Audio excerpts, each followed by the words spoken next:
오늘 새로운 곳에서 예배를 시작하면서 무슨 말씀을 전해야 할까 고민을 했습니다. 우리 교회의 비전에 대한 이야기를 할까 또 생각했지만 그것은 입당 예배 때 하는 것이 나을 듯 싶어서 접어두었습니다. 그러면 무슨 말씀을 전해야 할까 고민하다가 역시 기초부터 차곡차곡 전해야 하겠다 그렇게 생각을 했습니다. 그런 점에서 기초적인 말씀을 꺼내 들었습니다. 여러분은 인간의 가장 큰 문제가 무엇이라고 생각하십니까? 인간의 가장 큰 문제는 발견해야 할 것을 발견하지 못한 것의 문제입니다. 인간이라면 당연히 알아야 할 것을 알지 못하는 그것이 문제라는 것입니다. 사람들을 보면 내 자신의 허물을 보지 못하고 한편 내 자신의 가능성을 보지 못합니다. 또 나를 위한 삶의 방식도 알지 못합니다. 자기를 위해 저마다 살고 있지만 자기를 제대로 위할 줄 아는 사람이 그리 많지 않다는 것입니다. 사람들은 누구나 자기를 위해서 삽니다. 누구와 싸울 때도 자기를 위해 싸우고 심지어 도둑도 자기를 위해 도둑질을 합니다. 그러나 그것이 어찌 자기를 위하는 것이겠습니까? 자기를 감옥에 가두는 일일 뿐이죠. 도둑뿐만이 아닙니다. 이것은 극단적 예이고 우리 대부분의 사람들은 자기를 위한다고 하면서 자기를 해치면서 살고 있습니다. 그때 한번 웃어주면 되는데 그거를 할 수가 없습니다. 그때 한번 품어줬으면 되는데 그걸 할 줄을 우리는 알지 못합니다. 그리고 나를 위한다고 더 사나워지고 나를 위한다고 더 이기적이 됩니다. 고로 그 결과를 마셔야 하는 우리이기 때문에 나쁜 것을 심어 나쁜 것을 마시게 되는 것이 우리의 인생입니다. 나를 위하는 것이 어떤 것인 줄만 알아도 우리의 인생은 대체로 평안하고 한 걸음 나아가 행복이 될 줄로 믿습니다. 사람들은 특히 젊은이들은 왜 거룩하게 살고 깨끗하게 살고 바르게 살아야 하는지 잘 모릅니다. 어른 중에도 적지 않은 사람이 그와 같습니다. 여러분, 청년들의 착각이 뭔지 압니까? 아무렇게나 살아도 행복하게만 살면 된다는 착각입니다. 그러나 그런 법은 존재하지 않습니다. 여러분에게 제가 붓을 주고 아무렇게나 흔들어 보라고 하면 어떤 작품이 나오겠습니까? 그림도 아닌 엉망진창이 나올 것입니다. 그림만 그런 것이 아닙니다.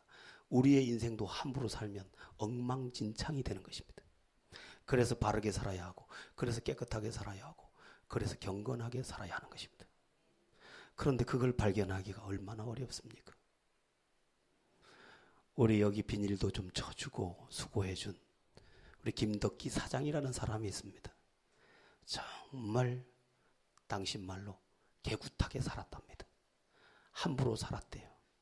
그러고 보니까 어느 날 정신을 차리고 이렇게 살면 안 되는구나 하고 정신을 차려보니까 다 떠나고 아무도 없더라는. 아내도 떠나고 자식도 떠나고 돈도 떠나고 건강도 떠나고 다 떠나더래. 그래서 술을 먹고 죽으려고 더 먹고 두루 넣었다가 이 힘으로 다시 살아보자. 그래서 술을 내던지고 나쁜 삶을 다 내버리고 경건한 삶을 선택하면서 이제 나도 누군가에게 줘보고 손해도 봐보고 그렇게 하자고 마음먹고 살았는데 사람들이 자꾸만 자기를 높여주더라는 거예요. 저도 그분을 좋아합니다. 원래는 오늘 오기로 돼 있었는데 안 왔죠? 네. 깨닫기가 얼마나 어려운지 이 사실 하나만 깨달아도 깨끗한 삶이 얼마나 능력 있고 행복한 삶인지 또한 나를 위하는 게 무엇인지만 알아도 얼마든지 평화롭고 행복하게 살 수 있는데 그거 하나를 발견하지 못하더라는 것입니다. 옆에 좋은 모델이 얼마나 많습니까? 행복하게 사는 사람들의 모습이 얼마나 많습니까? 존귀한 삶의 모델들이 얼마나 많습니까? 그러나 그 모델의 본을 보지 못하고 자꾸만 어두운 자기 자신의 목소리를 들으면서 자꾸만 불행으로 가더라는 것입니다. 깨닫기만 해도 내 잘못에 대해서, 내가 살아야 되는 삶의 그 중요한 내용에 대해서 바르게 깨닫기만 해도 그때부터 평안이 올 줄로 믿습니다. 그런데 이 모든 것보다 더 중요한 사실이 하나 있습니다. 그게 뭐냐면 예수님을 발견하는 것입니다. 예수님을 그냥 4대 성인의 한 사람으로 발견하는 게 아니라, 또는 불교, 기독교에서 구분된 종교의 한 종파의 그 창시자의 한 사람으로 발견하는 게 아니라 그분이 구세주라는 사실을 발견하기면 그 인생은 그날부터 기적의 인생이 될 줄로 믿습니다. 그렇습니다. 예수님, 우리의 구원자, 우리의 모든 문제를 해결하시는 분, 하나님이 우리를 위해 보내주신 분, 우리를 영원한 영광의 자리로 이끌어 가시는 분, 그분이 나의 구세주로 발견되지기만 하면 내 인생은 그날부터 새 날을 시작하게 된다는 것입니다. 예수님께서 어느 날 가이사랴 빌립보라는 지역에 가셔서 제자들에게 물으셨습니다. 사람들이 나를 누구라고 하느냐? 사람들이 나에 대해서 뭐라고 말하더냐? 그랬더니 더러는 세례 요한이라고도 하고 엘리야라고도 하고 선지자 중에 하나라고도 합니다. 예수님이 다시 묻습니다. 그러면 너희는 나를 누구라고 하느냐?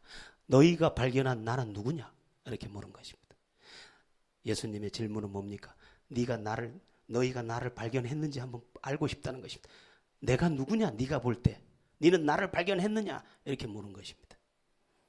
그때 시몬 베드로가 대답합니다. 주는 그리스도시요 살아계신 하나님의 아들이십니다. 이 베드로의 고백을 예수님이 들으셨습니다. 그리고 말씀하셨습니다. 바요나 시몬아, 네가 복이 있도다. 자, 여러분 잘 들으셔야 합니다.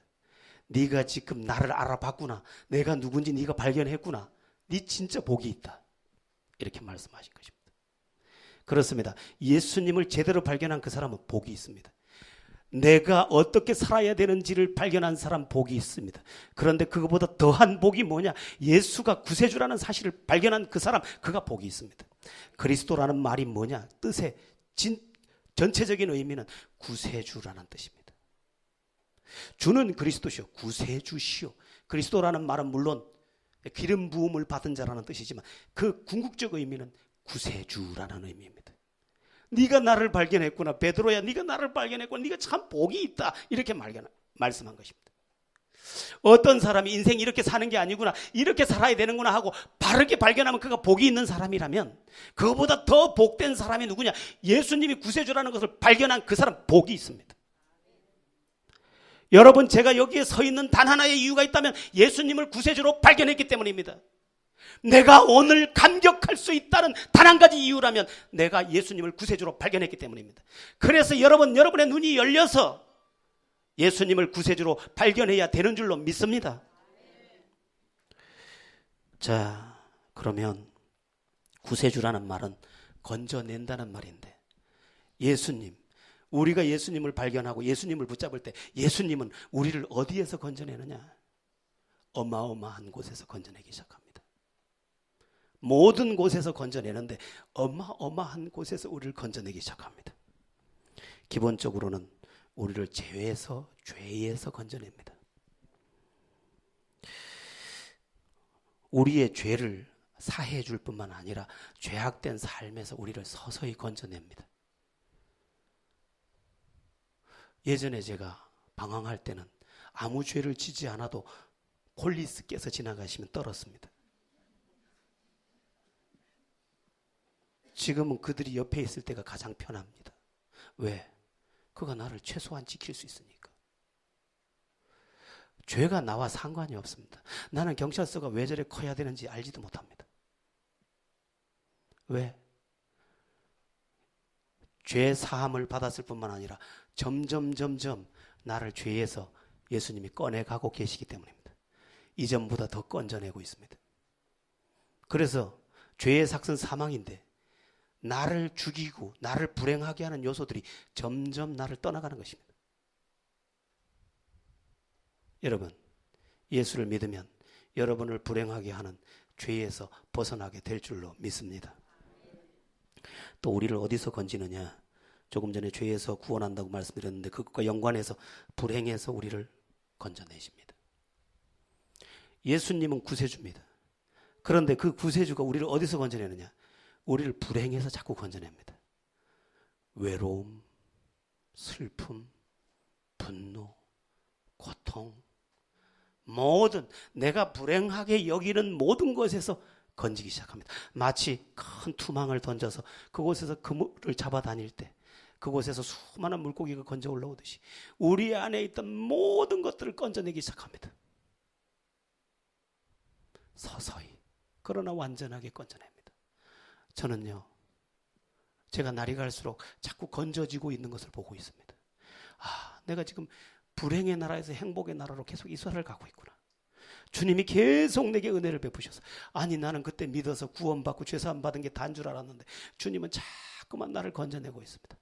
나는 자꾸 불행에서 멀어지고 행복에 가까워지고 있습니다. 누가 그렇게 했을까요? 내가 발견한 구세주 예수께서 내가 발견하고 붙잡은 그 손을 붙잡고 나를 불행에서 건져내고 계시기 때문에 내가 불행에서 행복으로 옮겨지는 줄로 믿으시기 바랍니다. 여러분, 예수 제대로 믿으면, 예수가 구세주라는 것을 제대로 알고 제대로 믿으면 여러분도 불행에서 행복으로 옮겨질 줄로 믿습니다. 이것은 약속이고 그것은 하나님이 하고 싶어하는 간절한 일입니다. 여러분이 예수를 구세주로 온전히 발견해서 예수를 온전히 붙잡고 불행에서 행복으로 이사가게 되기를 축원합니다. 또 예수님은 우리를 어디에서 건지느냐? 나쁜 성품에서 우리를 건져줍니다. 우리는 성품 이야기를 하면 다 기가 죽습니다.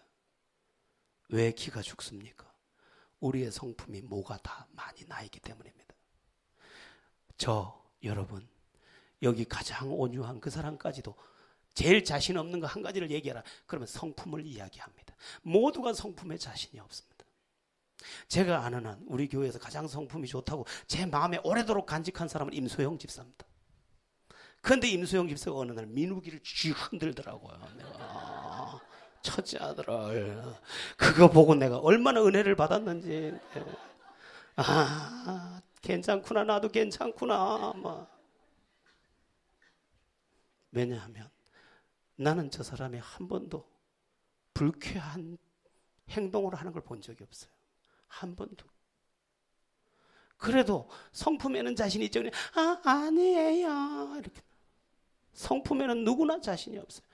그러나 중요한 게 있습니다. 뭐냐 하면 어제와 오늘이 다릅니다.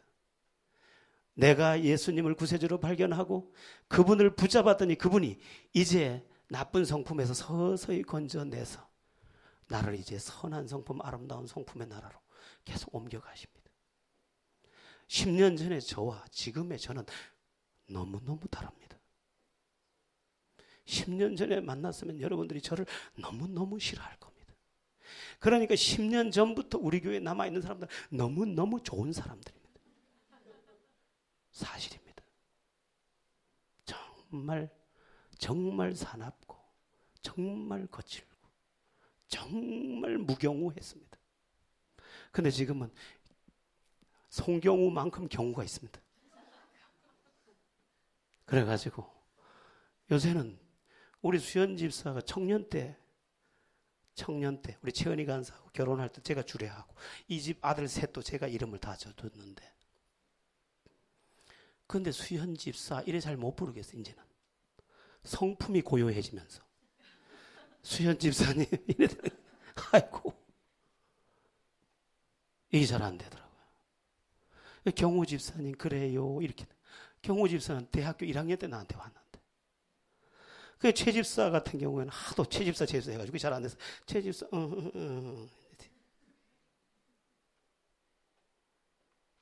성품이 보드라워진 거죠. 보드라워진.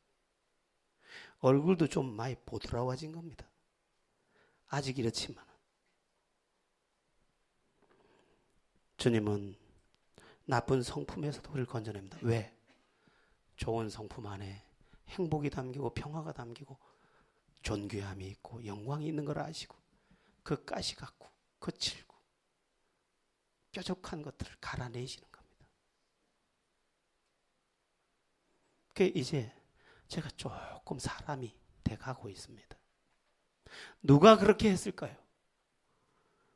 예수 그리스도, 예수 그분 구세주께서 그렇게 하신 줄 믿으시기 바랍니다. 또 어디서 우리를 건지느냐? 상처 많은 옛사람에서 우리를 구원하십니다. 우린 다 상처가 많습니다. 상처가 쓴뿌리가 되고 그 쓴뿌리가 분노가 되기도 했습니다. 나쁜 성품의 출처도 사실은 쓴뿌리입니다. 그런데 거기에서도 건져주십니다. 한번 따라해 보겠습니다. 과거와의 평화. 예, 과거와의 평화가 계속 이루어집니다. 그래서 원망할 만한 사람이 다 없어졌어요. 미안한 사람만 남았어요. 야속한 사람이 다 사라졌어요. 감사한 사람만 남았어요. 그때는 나를 모질게 하던 그분이었는데 지금은 그분조차에게도 미안하다. 왜? 쓴뿌리가 도망갔어. 상처가 씻음 받았어요. 그러면서 내가 과거와 악수하고 분노를 풀어내고 쓸어 안다 보니까 나는 그냥 관용으로 쓸어 안는 것뿐인데 그 관용의 팔이 가서 행복을 안고 오더라는 것입니다. 믿으시면 아멘 하시기 바랍니다. 네, 우리를 다 건져내십니다. 건져내십니다. 고통에서도 우리를 건져내십니다. 신음과 탄식 속에 살던 사람이 끝내 이렇게 말합니다. 하나님께 감사해요. 이게 크리스찬의 결론입니다. 아마 제가 이 세상을 하직하는 날 제가 온히 마지막 한마디를 할 수 있을 때 내가 그때 할 한마디는 내가 심장에 품고 있습니다. 하나님 감사해요. 28에 날 찾아와 주셔서 감사해요. 난 그 말 하나는 꼭 고백하고 갈 거예요. 얼마나 고통스러웠는지, 얼마나 가파랐는지 이런 생각이 들어요. 저 길을 어떻게 걸어왔을까? 저 가파르고 미끄러운 길을, 그리고 그 가시넝쿨 얼룩진 길을 어떻게 빠져나왔을까? 돌아보면 다 형극의 길이었어요. 그런데 하나님은 건지고 건져서 이제 자꾸만 평화의 나라로 나를 이끌고 가신대.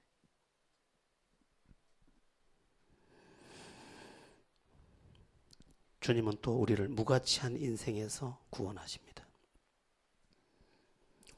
어떤 할머니가 저한테 했던 아주 뼈에 사무치는 한마디가 있었습니다.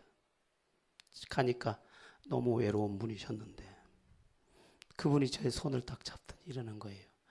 목사님, 인생이 왜 이렇게 외롭습니까?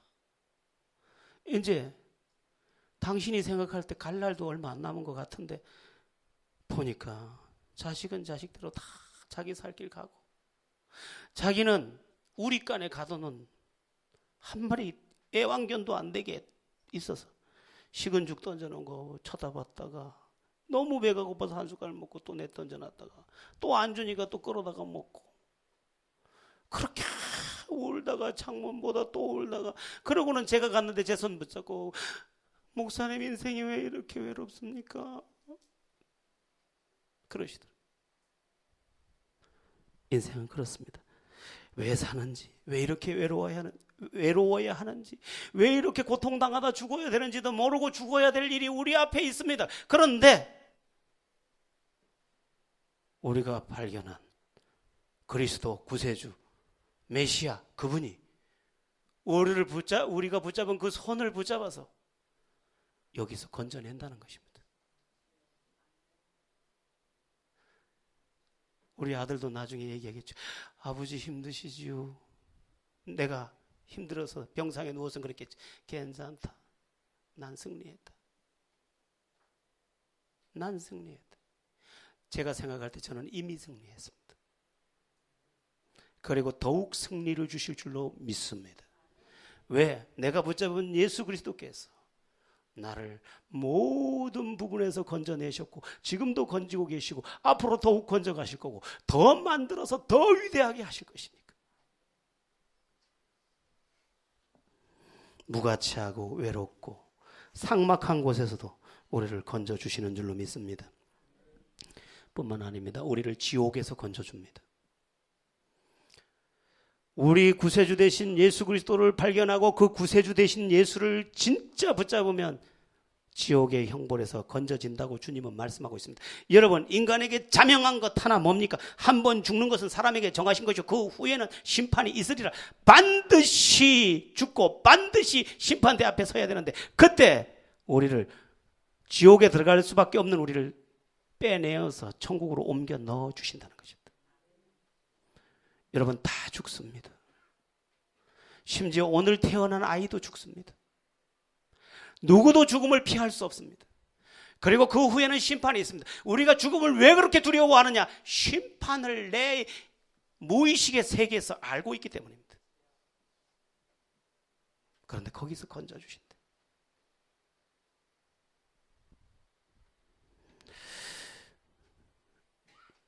주님은 우리를 모든 불행에서 건져줍니다. 어디 그뿐이겠습니까? 사실은 주님의 구원은 전인적이라고 합니다. 전인적. 전인이라는 말은 전체 할 때 전에 사람인, 사람에게 속한 모든 영역에서 건져내십니다. 그래서 그의 마음도 나쁜 마음에서도 그를 건져주고 나쁜 생각에서도 건져주시고 나쁜 태도에서도 건져주시고 다 건져주십니다. 그래서 그가 어찌 이렇게 아름다울까? 안치환이가 말하듯이 사람이 꽃보다 아름다워. 사람이 꽃보다 아름다워. 뭐가 아름다워? 그런데 예수 안에 있는 인생은 정말 꽃보다 아름답습니다. 여러분들이 예수님을 발견하고 예수님을 굳게 붙잡게 되기를 축원합니다. 자, 그런데 베드로의 고백 중에 하나의 고백이 더 들었습니다. 주는 그리스도시오. 주. 헬라어로 큐리오스. 주인, 왕이라는 뜻입니다. 베드로는 예수님을 구세주로 고백만 한 게 아니라 왕으로, 자기 주인으로 고백했습니다. 여러분, 여기에 또 하나의 키가 들어있습니다. 이제 예수님을 구세주로 발견했으면 그는 위대한 것을 발견한 것입니다. 천국은 마치 밭에 감추인 보화와 같으니 이를 발견한 후 감춰두고 가서 자기 소유를 다 팔아 그 밭을 샀느니라. 예수님을 발견하면 전 재산을 다 팔아서라도 예수님을 붙잡을 수밖에 없는데 이제 예수님을 붙잡은 그가 또 하나 해야 할 한 가지가 남아있는데 그게 뭐냐? 예수님을 주님으로 의지하는 것입니다. 주님이 뭐냐? 주님. 예수님을 내 인생의 주인으로 모셔드리는 것입니다. 이게 핵심입니다. 신앙생활을 잘하는 비결, 예수님을 내 주인으로 모셔드리는 것입니다. 정확하게 말해 보겠습니다. 지금 우리의 주인은 주님이 아닙니다.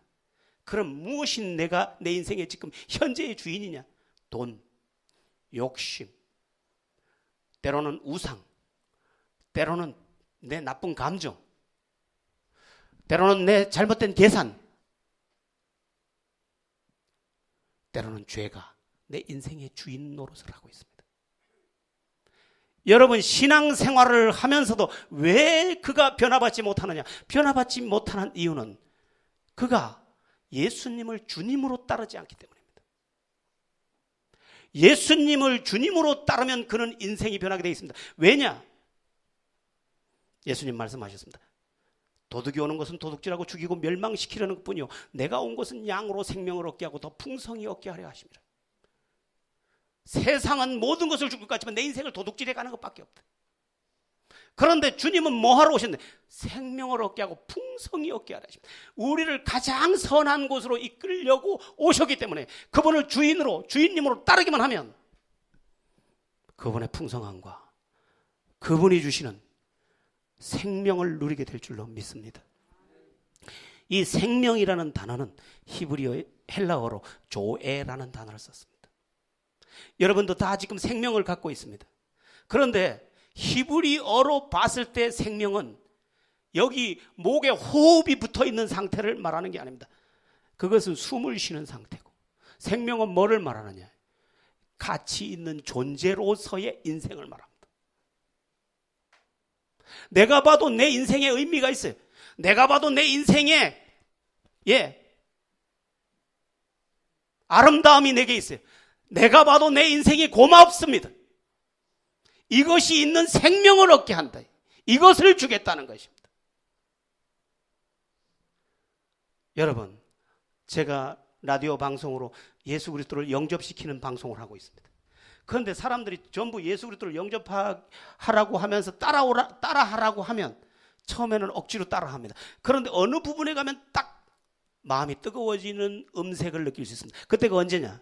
제가 이렇게 기도를 시킵니다. 주 예수님, 나는 예수님을 믿고 싶습니다. 그분이 그대로 따라합니다. 그 다음에 하는 내용이 중요한데 제가 뭐라고 꼭 하냐면 어디에서 와서 어디로 가는지 알지 못하고 방황하며 살았습니다. 자기 고백을 시켜버립니다. 근데 이 부분에서 사람이 뭉클해합니다. 대부분의 사람들의 이야기일 것입니다. 왜 태어나서 어디로 가는지 왜 사는지 알지 못하고 방황하며 살았습니다. 이것이 옳다니까 이렇게, 먹어야 되니까 먹기 위해, 즐겨야 되니까 즐기기 위해, 쉬고 싶으니까 쉬게, 아름답게 보이고 싶으니까 아름답게, 모두가 그렇게만 살았지만 내 인생의 생명, 내 인생의 가치는 아직 보지 못했다는 것입니다. 그런데 예수 그리스도가 내가 그분을 주님으로 따를 때 생명을 얻게 하고 풍성히 얻게 한다. 내 인생의 가치를 보게 합니다. 여러분 중에 이렇게 말할 수 있으면 여러분의 인생은 대체로 성공입니다. 어떻게 말하면 성공이냐? 내 인생이 고마워요. 이렇게 말할 수 있으면 여러분은 어느 정도 성공한 것입니다. 한번 따라해 볼까요? 할 수 있는지 한번 가슴에 손을 한번 얹어 봅시다. 안 따라해도 돼요. 한번 따라해 보겠습니다. 안 따라해도 돼요. 내 인생이 고마워요. 전 진짜 그래요. 옛날엔 내 인생이 야속해요였어요. 네 글자가 바뀌었어. 내 인생이 야속해요. 여기 지금 물 고였죠? 여기 비닐에. 제가 여기 오채미 집사님 앉은 자리에 올라가서 손을 이렇게 툭 쳤어요. 손이 잘했을까요? 안 잘했을까요? 어떻게 알았어요? 어떻게 그렇게 짧게도 만들어졌는지 저기 모시대. 근데 웃고 그냥 내려왔어요. 막대기 가져와서 툭 칠까 하다가 웃고 내려왔어요. 진짜 짧다니. 내가. 그게 그렇게 은혜가 돼요?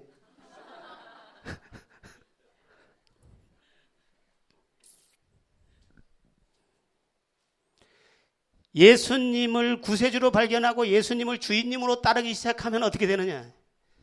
인생의 핸들을 그분이 붙잡고 그분이 알고 있는 미래의 좋은 곳으로 우리를 운전해 가실 줄로 믿습니다.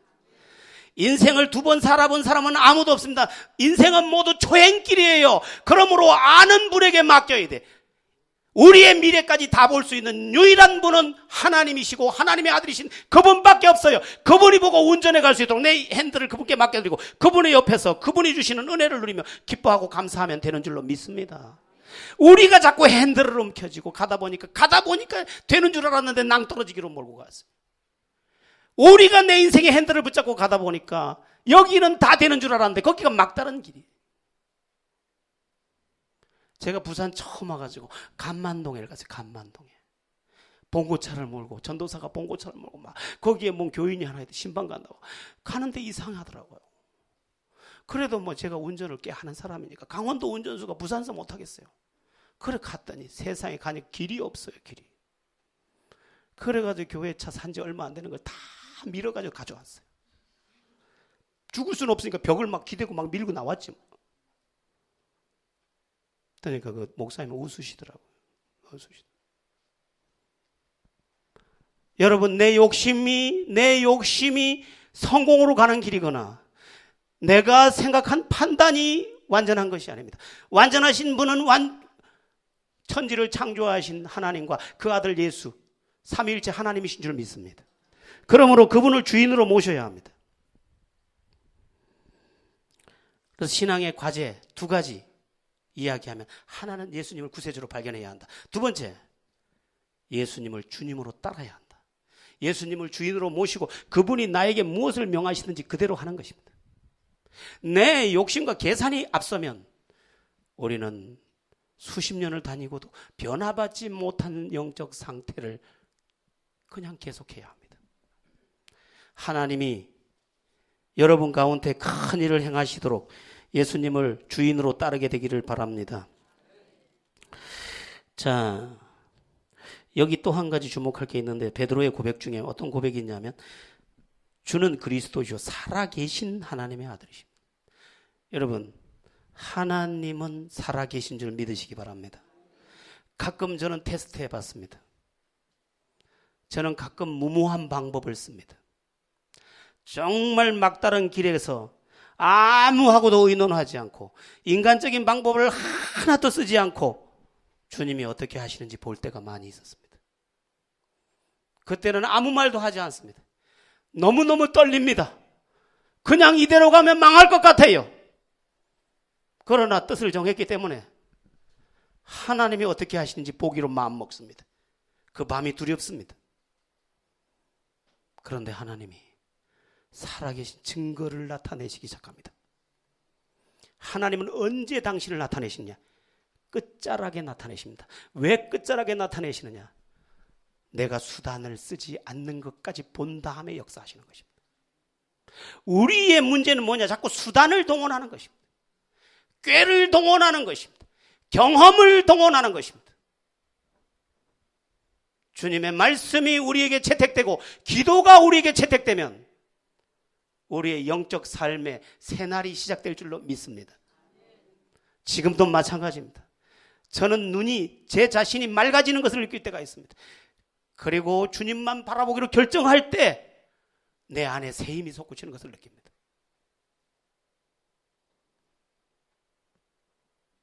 여러분, 하나님이 살아계시다는 사실이 내게 확증될 때 나는 비로소 진정한 믿음을 가질 수 있고 모든 염려를 맡길 수 있고 그분의 뜻을 기뻐할 수 있습니다. 오늘 우리의 문제는 그분이 살아계시다는 것이 관념 속에만 남아있다는 거예요. 그분의 살아계심이 실제로 내 삶에 남아있어야 그분의 살아계심이 나의 삶의 실제가 되는 줄로 믿습니다. 하나님은 관념의 존재가 아니에요. 실질적 존재이십니다. 그 실질적 존재가 나의 삶의 실질적인 사건이 되려면 내가 실질적으로 붙잡고 의지해야 합니다. 그런데 안타깝게도 그분은 언제나 끝에 하십니다. 왜? 보시려고. 진실을 보시려고. 아브라함에게 하나님이 말씀하셨습니다. 네 독자 이삭을 데리고 가서 모리아 산에서 번제로 드리라고 했습니다. 어떻게 하나 보려고 아브라함이 순종을 합니다. 100세에 낳은 아들을 데리고 갑니다. 그리고 모리아 산에서 나무를 펴놓고 그 위에 아들을 묶어 올려놓고 그를 죽이려고 할 때 하나님이 말씀하세요. 아브라함아, 아브라함아, 네가 나를 경외하는 줄 이제야 알았노라. 그 아이에게 손을 대지 마라. 그리고 저쪽을 보니까 수량 한 마리가 걸려 있습니다. 그것을 가져다가 번제로 드리라고 합니다. 그 수량은 장차 오실 예수 그리스도입니다. 네 대신 모든 것을 책임질 일을 내가 준비해놨다. 네 순종 여부만 내가 알고 싶었다. 여러분, 때로는 미련할 만큼 주님을 붙잡고 이 현실을 직면해야 합니다. 타협하면 평생 타협해야 돼. 여러분, 주님이 살아계신 것이 사실이 아니라면 우리는 뭘 기대고 있었던 겁니까? 이것이 실제가 되는 경험을 내가 오늘 하기 위해서 어떻게 해야 되느냐? 두려움을 극복하고 주님만을 붙잡아 봐야 합니다. 벼랑 끝에 서는 용기. 우리 제자 대학에 들어오면 반드시 읽는 그 벼랑 끝에 서는 용기를 가져봐야 하는 것입니다. 어떻게 하실까? 어떻게 하실까 하나님이?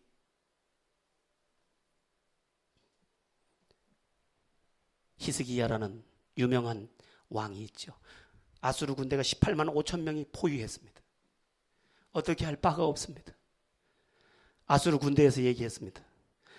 내가 너희에게 말을 보내고 말을 보내줄 테니 그걸 타고 나올 사람이 얼마나 되는지 보자. 히스기야는 그래도 타협하지 않고 하나님을 끝까지 의지하기로 결심합니다.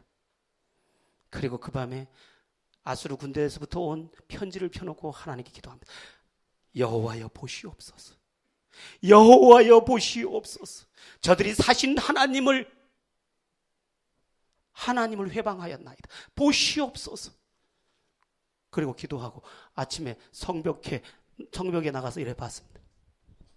너무 조용해서 이상하다 하고 봤더니 하나님이 그 밤에 아수르 군대 18만 5천 명을 한 명도 남기지 않고 싹 쓸어버렸습니다. 우리가 경험해야 되는 것 중에 제일 중요한 경험 하나는 하나님 살아계심을 경험하는 것입니다. 하나님 살아계심을 경험하지 못하니까 자꾸 인간적인 방법을 쓰다가 또다시 낭패, 또다시 실패, 또다시 내 인생을 원위치로 돌려놓는 것입니다. 왜 이스라엘이 광야 40년을 헤매었느냐? 인간의 방법을 자꾸 쓰다가. 여러분에게 한번 묻겠습니다. 예수님이 구세주로 발견되셨습니까? 그리고 예수님을 주인으로 따르겠습니까? 살아계신 하나님을 경험하고 살아계신 하나님을 실제로 의지하겠습니까? 이것만 붙잡아도 여러분의 날은 새 인생의 날이 될 줄로 확신합니다. 기도드리겠습니다.